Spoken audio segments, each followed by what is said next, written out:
Tonight on 1000 Places to See Before You Die.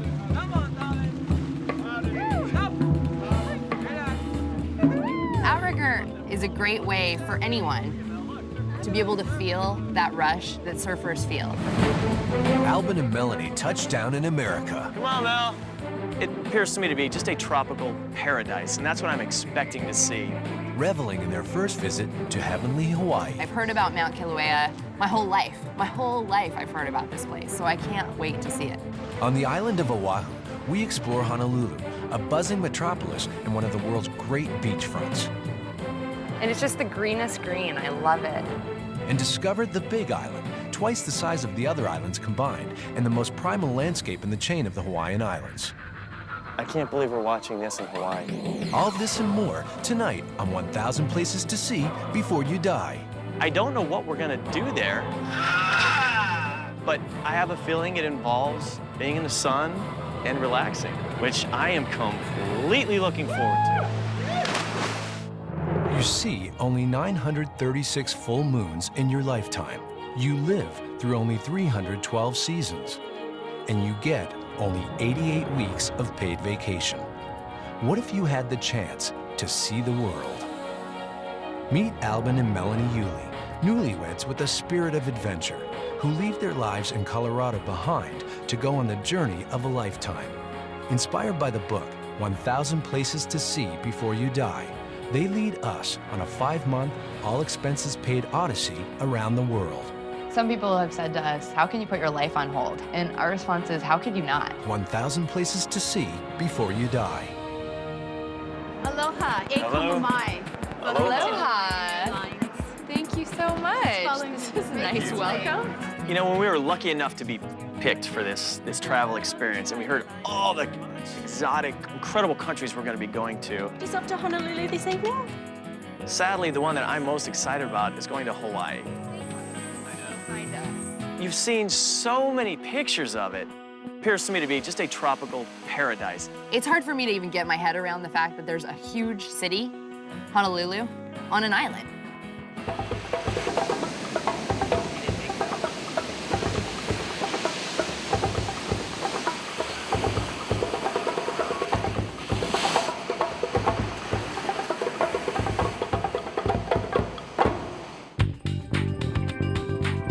The island of Oahu, the third largest of the Hawaiian Islands, is home to the state capital, Honolulu, and 75% of the state's population.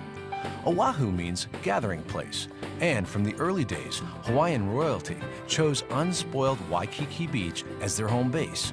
The colony there endured in part because the outrigger canoes easily navigated Waikiki's shallow waters.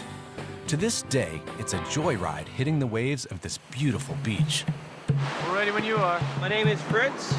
We're at Waikiki Beach. I want you to sit right here. I'm a surf instructor, the second captain on the outrigger canoe. And when you guys paddle, I want you guys straight up and down. Just reach forward, pull back with your bottom half. We use this outrigger for catch surf outside of Waikiki Beach. And we take out tourists out there. Have a lot of fun. Here we go, let's go. Polynesians started using the canoe back in the 1800s. Okay, here we go, guys. It's just like surfing. Not catching the wave, it's the same smoothness. It's just like riding a Cadillac. Just reach forward, pull straight back. It's like Hawaii 5-0, you know? They went pretty fast on Hawaii 5-0. Oh, yeah. Now, surfing, it takes a lot of work. But canoeing, you have a lot of people that goes with you. Makes the work easy. You have to use the outrigger for fishing, sports, all kind of activities. What is the purpose of that extra? Is that the actual outrigger or what? It's extra. That's the ama. That's the brace to keep the boat from tipping over. Hold on. Up. Okay, paddle forward. Right, okay? Sorry about that. Sorry about that, guys. Get excited. Don't get excited, it's only a swell, guys. Just doing a little bailing. There's another one. Oh no, we're fine, right? Heads up, surfboards. Heads up. So you gotta let the surfers know we're coming through. Oh yeah, it's like a... Okay, let's go. Okay, everybody, let's go. Come on, let's go, you guys. Paddle hard. Pull hard. Come on, Fidel. Come on, guys. Harder. Little harder, guys. Come on. Harder. Come on, darling. Harder now.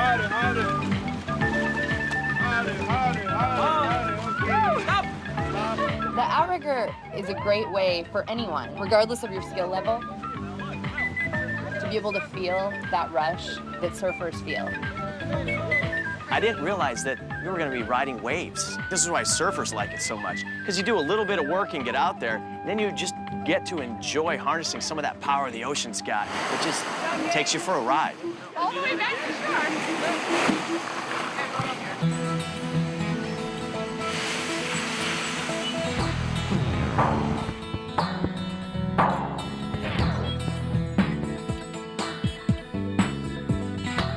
An icon of Waikiki Beach, the Royal Hawaiian is also known as the Pink Palace of the Pacific.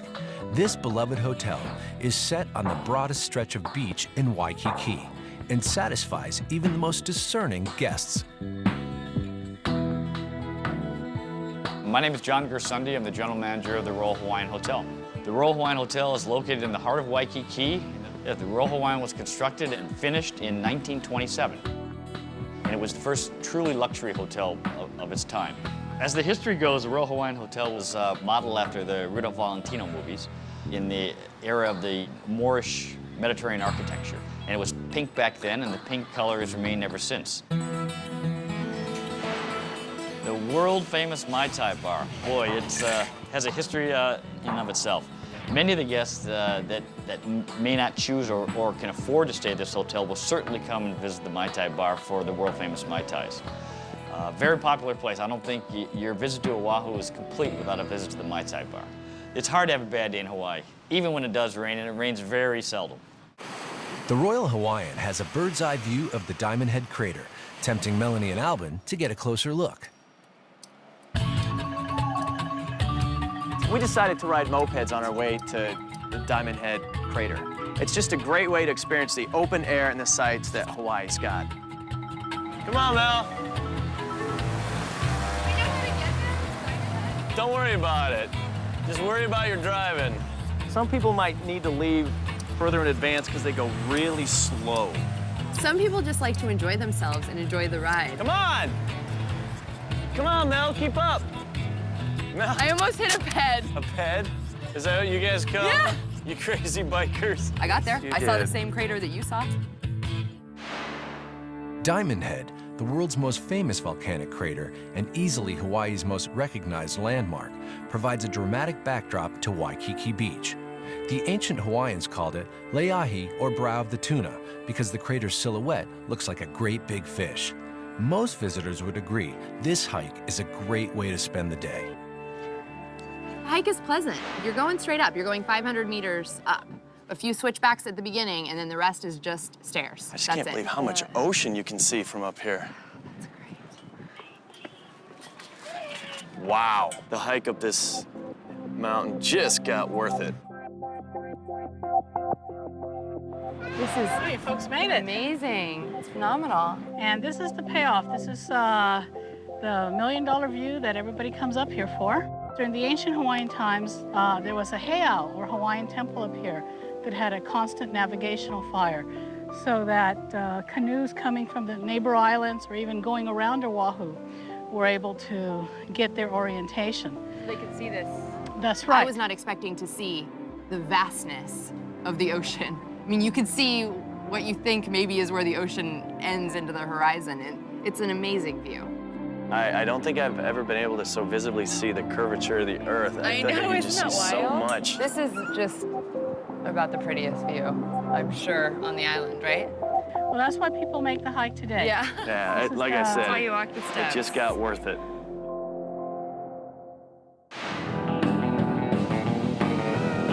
High on the list of places to see in Hawaii is the North Shore of Oahu, one of the state's most scenic spots, which, as the setting for Baywatch, Lost, and North Shore, may look familiar. Wave riders from around the world come in droves during the winter months, when the shore serves up some of surfing's gnarliest waves, of which the Banzai Pipeline is the most dangerous.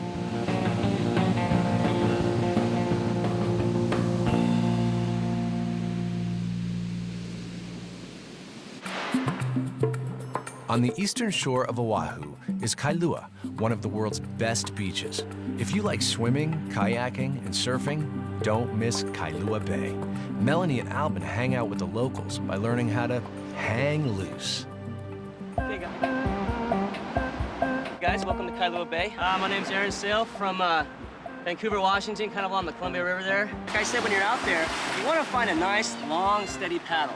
The key is to really take your time and relax. It's very, very easy to overwork yourself out there. Often beginners are very intimidated by their surroundings, the waves, the people. When you're in the ocean, you're always moving, and so you slowly become more aware of that. The two things that are hard about surfing are A, the paddling, and B, reading the ocean. The biggest mistake you're gonna make is trying to get up too early. The paddling and the understanding the ocean are the hardest parts. When you slowly catch on to that, surfing becomes very, very much easier. Just gonna wash off with some water, just get that sand up.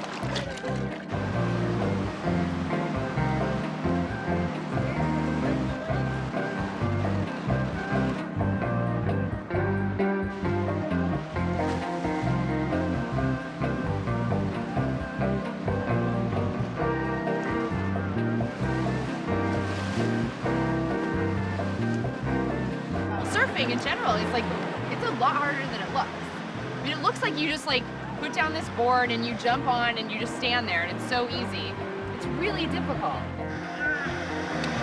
Let me just say, this is a lot harder than it looks, surfing. I have a whole new respect for surfers.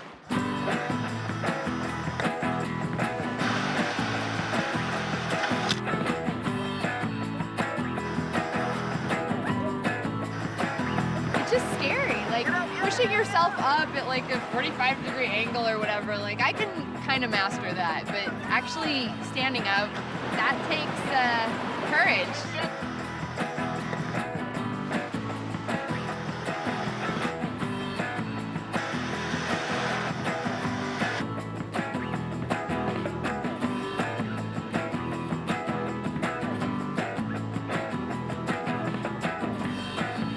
I think when I finally was able to stand up for at least a little ways, I felt great. It was good to get up at least once and then go out on a high note. It felt great.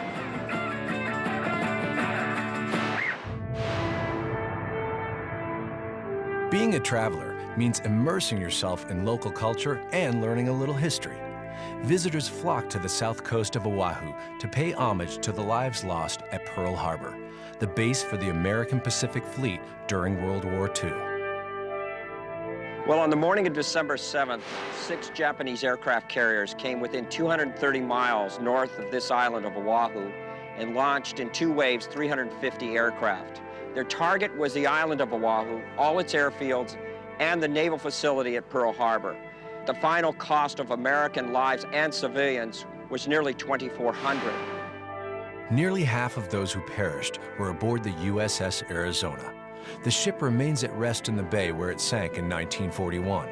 Above it rests a memorial for the valiant Americans who gave their lives in the name of freedom. This memorial was constructed in the late 1950s and early 1960s and completed on and dedicated on Memorial Day 1962. The architect's name was Alfred Price, and if you look at that piece of architecture, it's simply timeless. And it straddles the Arizona, not touching it except for one little piece of wire that comes down from the ship and touches the memorial itself. A tour of the memorial is deeply moving, and the Yulees are honored to be guided by veteran Everett Highland, radio man 3rd class of the U.S. Navy, who survived the fatal attack on December 7th, 1941. Were you on one of the ships? USS Pennsylvania. USS Pennsylvania. Battleship, it was Kimmel's ship, the flagship of the fleet. What ended up happening to the Pennsylvania on that day? They took one hit during what they refer to as the second wave of the attack. That attack took place at just before 8 o'clock in the morning. The airfields were struck, and within 20 minutes, air power ceased to exist in the island of Oahu. The first time I was here, the first time on the cleanup, it got to me. During the attack, Everett, an antenna repairman, was reassigned to feed ammunition on the USS Pennsylvania, which took a direct hit.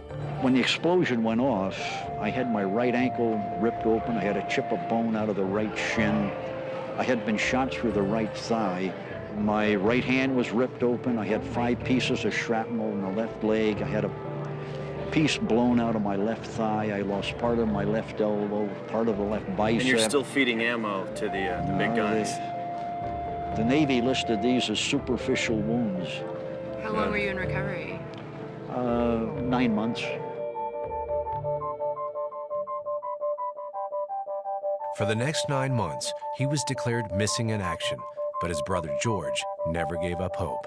Well, the first thing he did was come over to the Pennsylvania looking for me, and they had me on the missing list. So I saw George about a year after the attack. He said when he found me, the only way he knew it was me was by the tag on my toe.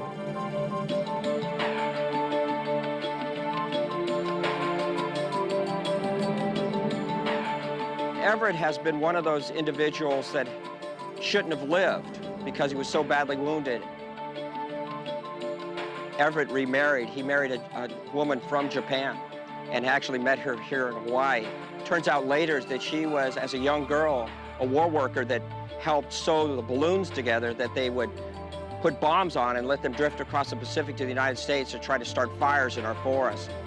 My grandfather is a veteran of World War II, so there's something that I couldn't even put into words about being around Everett that's just sort of familiar. And I think it is just that generation of men are just heroes. So for me, being here is really personal.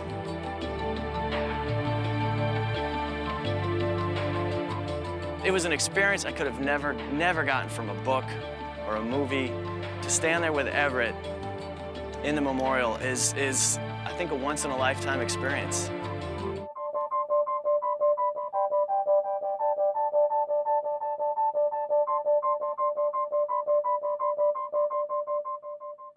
Inspired by the 1000 Places book, Albin and Melanie fly 40 minutes to the Big Island of Hawaii, 2,300 miles west of Baja, California, and the largest island in the Pacific Ocean. An otherworldly place of contrasts and superlatives, the Big Island is home to black lava deserts, dense tropical rainforests, 5 volcanoes, and most every climate type. If you wanted to, you could ski and surf in a single day. No wonder it's one of the 1,000 places to see before you die. The Big Island is home to what may be the world's most active volcano and Hawaii's youngest, Kilauea, sometimes called the drive-up volcano, given its accessible hotspots. William Curry prefers to take in Kilauea from on high as he pilots a Blue Hawaiian helicopter through Volcano National Park.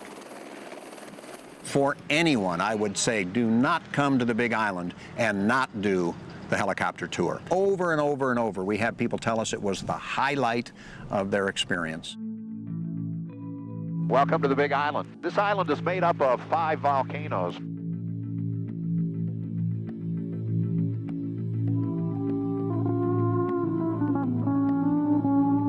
This is all rainforest for about 20 miles off to our right front, and then you get into the Ka'u Desert. We're just crossing the first of several what we call lava fingers.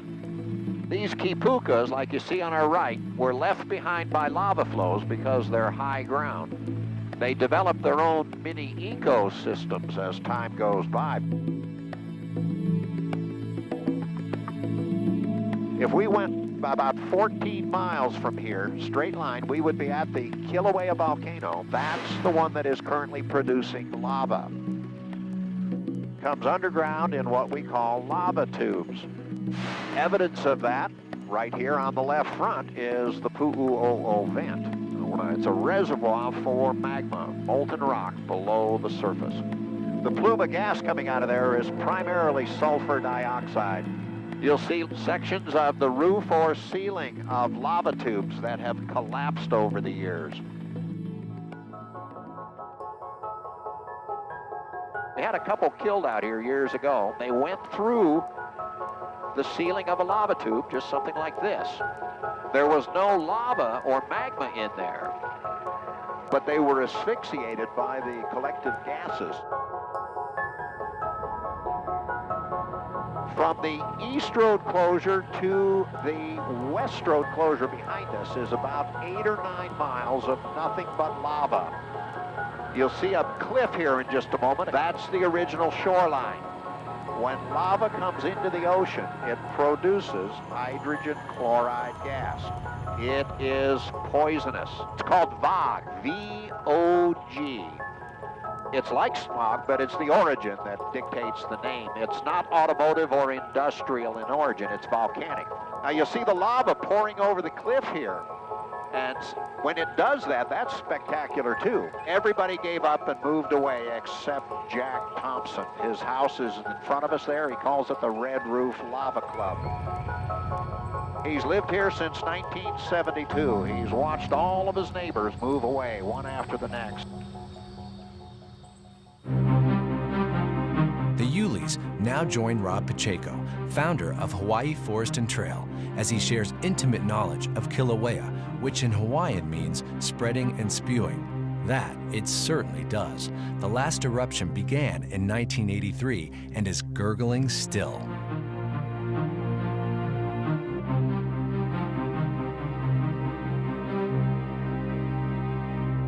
That's another thing about Kilauea volcano is that, you know, everywhere else in the world a volcano erupts, people flee for their lives, right? What do? We get in our cars and the tour buses and we come here to check it out. Well, why do we all feel so safe about coming here to see volcanoes?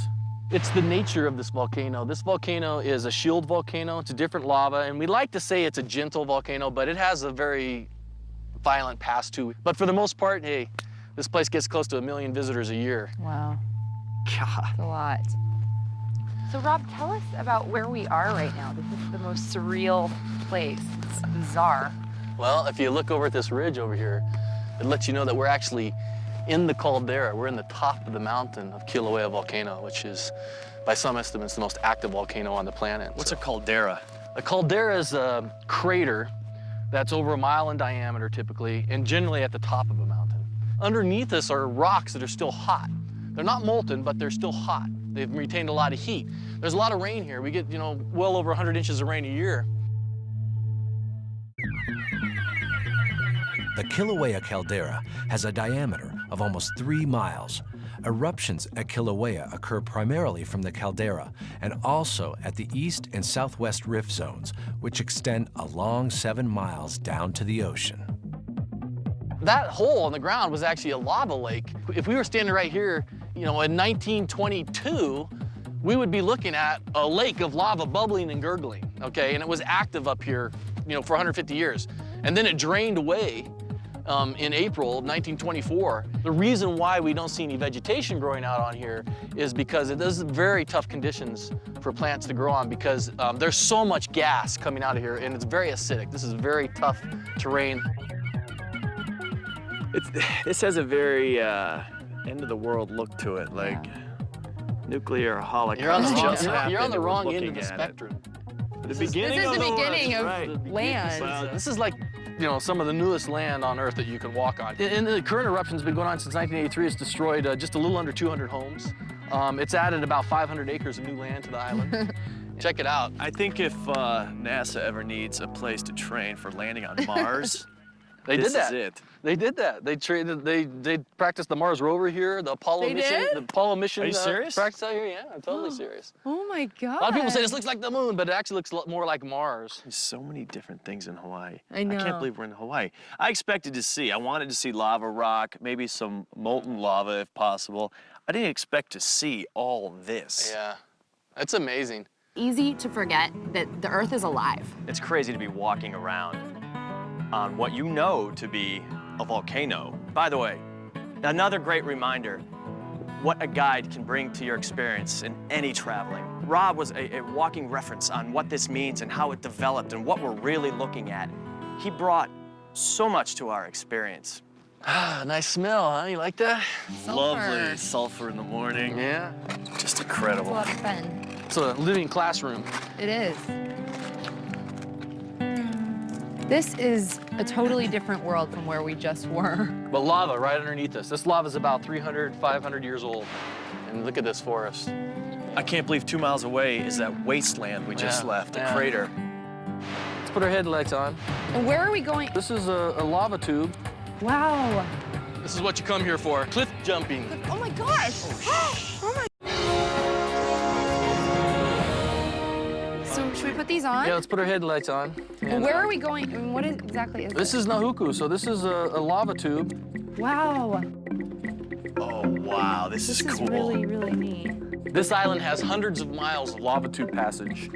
So this lava tube was formed about 350, 500 years ago, and in a big eruption, the Isla Owl eruption, that geologists think lasted for over 100 years on the summit area here. Wow. This is how our lava gets down slope. So the lava that comes out of the ground cools and crusts real quickly. It forms edges, and pretty soon lava's flowing down its own little river. And over time, that river gets a crust over the top, and pretty soon it has a skin, and the lava's flowing underneath its own skin.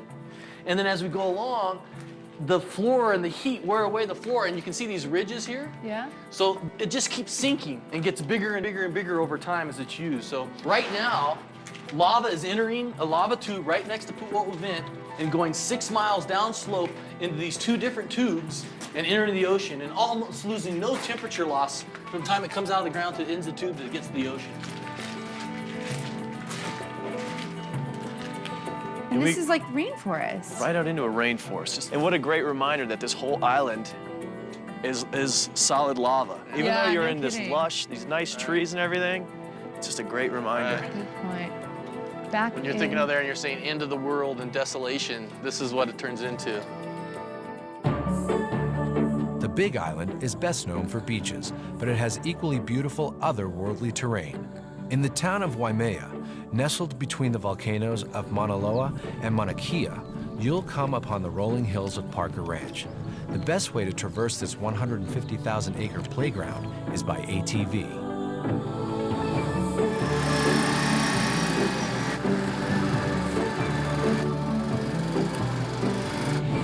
It doesn't feel like you're on the Big Island of Hawaii at all. I would have never, if you just dropped me here, I would have no idea where I was. Parker Ranch was at once the biggest ranch in the United States. We're currently at about 160,000 acres. This is Puihali Corral. This is one of the first corrals that was built for Parker Ranch when the ranch was established in 1847. The Hawaiian cowboys used to bring the cattle into this area right here, about 2,000 head of cattle, and do all the castrating and branding right from here. In 1847, the cattle was brought over here as gifts to King Kamehameha, and they were just running rampant along the base of Mauna Kea. So they needed to contain the cattle. So King Kamehameha sent for the vaqueros from California to come over and teach the Hawaiians how to be cowboys.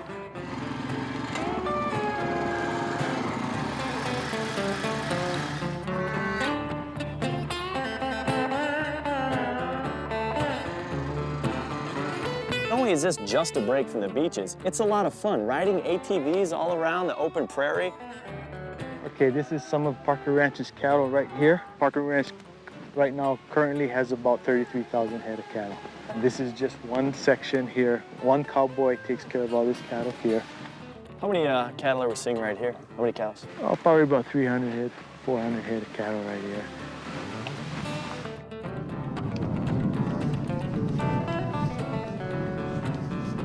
Uh-oh, here they come now. Here they come, stampede. I think I'm faster than they are. That's never happened to me before, and I never expected the first time it happened to me to be in Hawaii. It looks like the set of a spaghetti western. It really does. I can't believe we're watching this in Hawaii. I know, isn't that bizarre?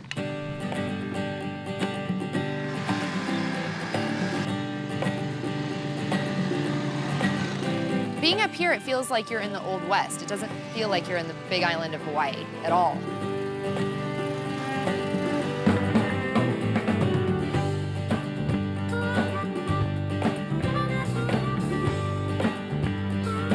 Go back. I would absolutely recommend to any of my friends that come out to Hawaii, especially the Big Island, come to Parker Ranch.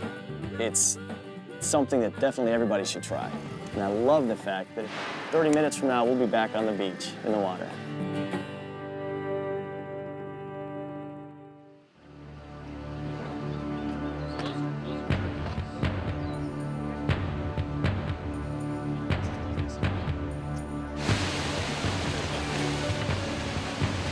Big Island has a distinctive shoreline, with the Kona area's jagged lava-blackened coast ominously called the end of the world. But when the Yuli see Kona's famous cliff jumpers, they wonder if that's what earned the coast its worrisome nickname. Get in the water. Here's a guy here. This is what you come here for. Ancient Hawaiian tradition. Cliff jumping. Oh my gosh. Oh my God.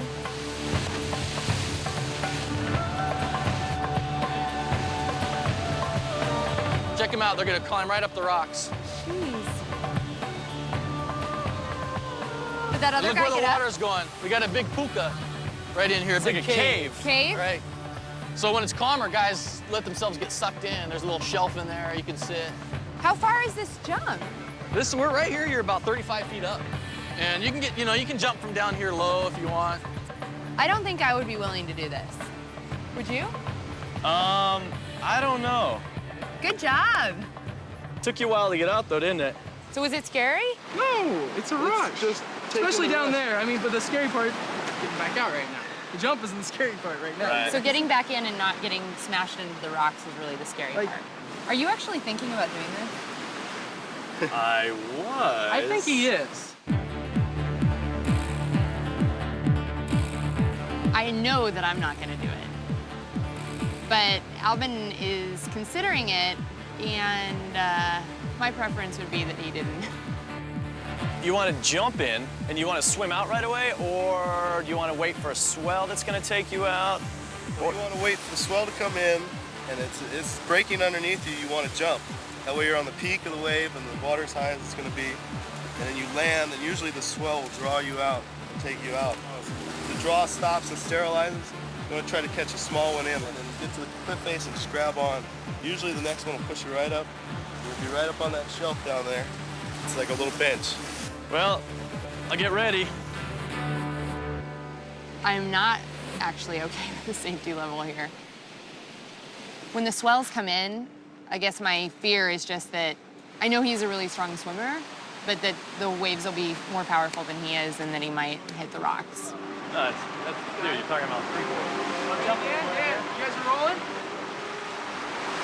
Rolling? Say when. Is this good? Rolling. It's good right now, Dan. Dan, go. Wait. Up. Ready? You got it. Woo! Nice, babe! There he is. Alive! Yay! Now do you feel a little bit better? Yes. Now the second part, him coming out. Here they come. Okay, hurry, honey. Hurry, hurry, hurry. Hurry, go, go, go, go. There we go. Good Look job. at that. Oh, let him take him out. No. Oh my gosh. Oh my God. Go now. Go. He's got it. He's Good out. job, Albin. Keep moving. We've done a lot of things on this trip, and all of them, in the end, I knew they were safe. And this, to me, still, even though you've done it, it isn't safe to me, and I wouldn't want you to even do it again. I just had this image in my head of Albin getting thrown into the rocks, and it's just not how this trip was supposed to go. Smashed into the rocks was not on the itinerary. No.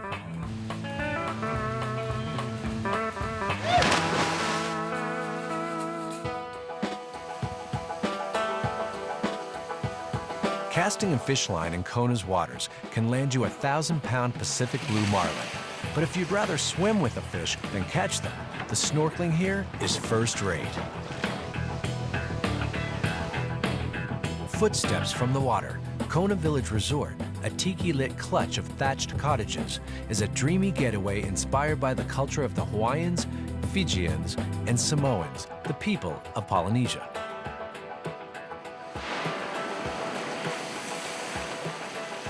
I am Lei here at the Kona Village Resort. My main function is to create wonderful activities for families and children.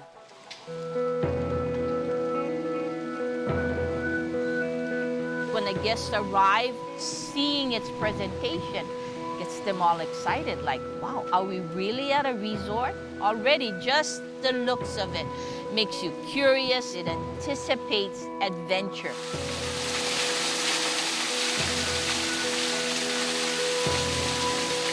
It's like a childhood dream here. They're staying in a grass shack. When you go back by the fish pond, they can walk onto the lanai, cast their fishing poles, and it's like Robinson Crusoe. You're in a tree house right by the ancient fish pond. Honeymooners being out on the cliffs, watching the sunrise and the sunset. You're way out there in the middle of nowhere.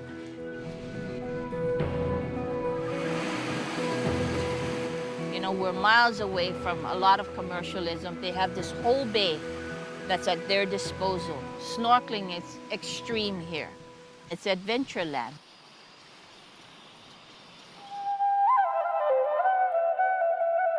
Another great Kalapalelo attraction is a centuries-old petroglyph field right on the Kona Village property. Petroglyphs are drawings that were made by our ancestors many, many years ago using a large rock, and they pounded away onto the ground until there was enough mark to discern a picture.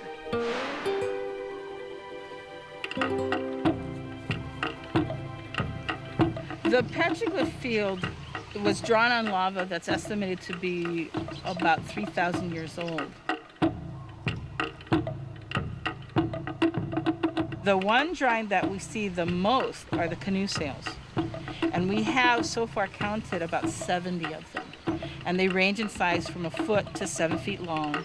The theory is that these pictures were drawn as requests to the gods for things.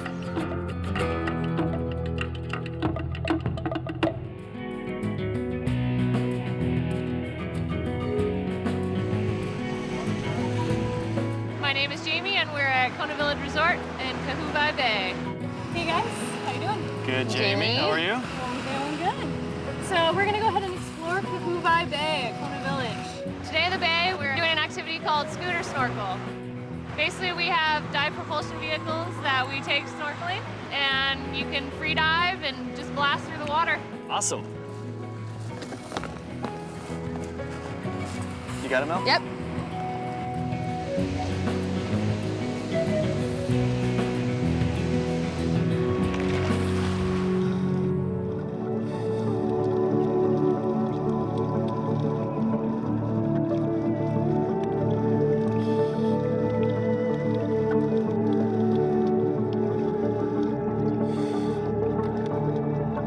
Scuba scooters are a great tool for a couple that has varying skill when it comes to snorkeling or diving. When we have these, I can take the scuba scooter and just point my arms down. It'll propel me all the way down to the bottom by the reef. I can go explore little areas for 20, 30 seconds, and then it'll propel me right back up to the top so I can get some more air, spend a little time with Melanie, and then go sightsee some more at the bottom. It gives you a lot more freedom than just regular snorkeling would do.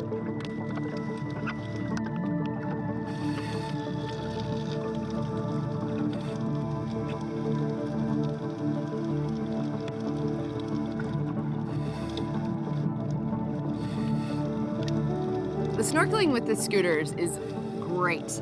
You have something to ride while you look at the most beautiful sea life imaginable. And you don't have to do any work.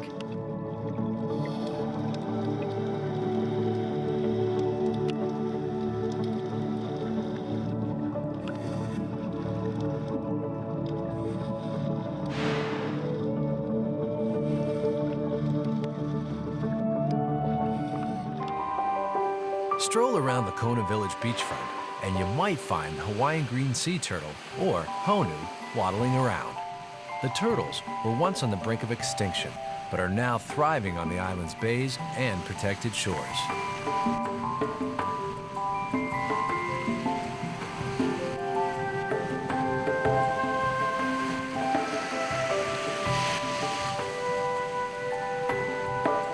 These are the green sea turtles that live out on the reef here, and they pretty much spend their whole days on the reef in the morning time.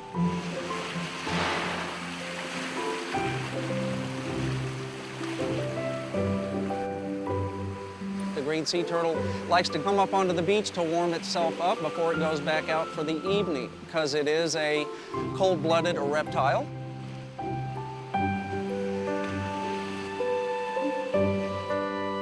Protected by the Endangered Species Act, the green sea turtle is the star of Hawaiian ecotourism and something of a state mascot.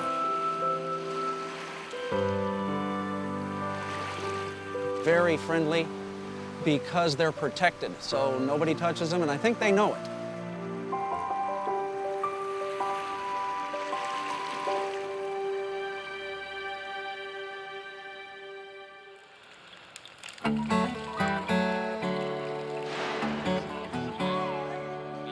Most first-time Hawaiian travelers come with the expectations of enjoying a luau.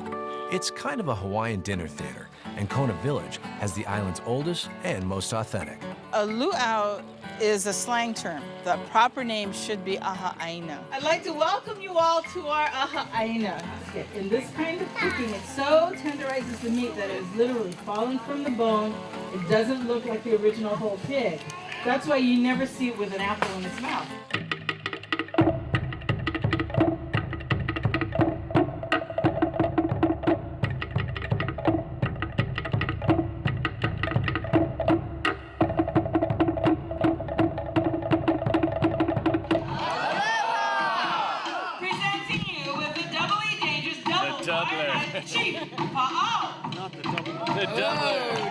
The fire dance represents the traditional method of training warriors to use a club lined with shark teeth.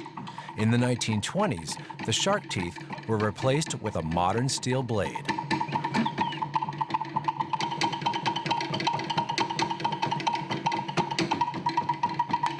Chief!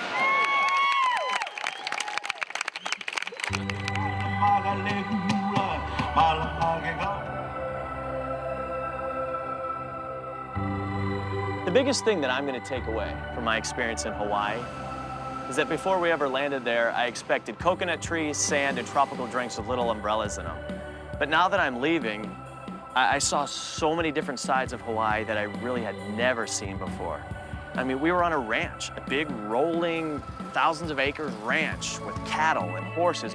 But at the same time, we saw this vast, cold, black, wasteland-looking area that's just new, fresh earth. This is like, you know, some of the newest land on Earth that you could walk on. If you think Hawaii is just a tropical resort where you sit in the sand, it's not. You can find so much more there if you just ask the right people. You got it! Nice, babe! Yay! The thing that I keep saying about this trip to Hawaii is, you're in the US. Like, all of this is yours to enjoy. You can go surfing, you can go ATV riding, you can go snorkeling, you can do all of this, and it's in one of the 50 states. How lucky are we? We're really lucky to have Hawaii. Great! I would definitely go back there.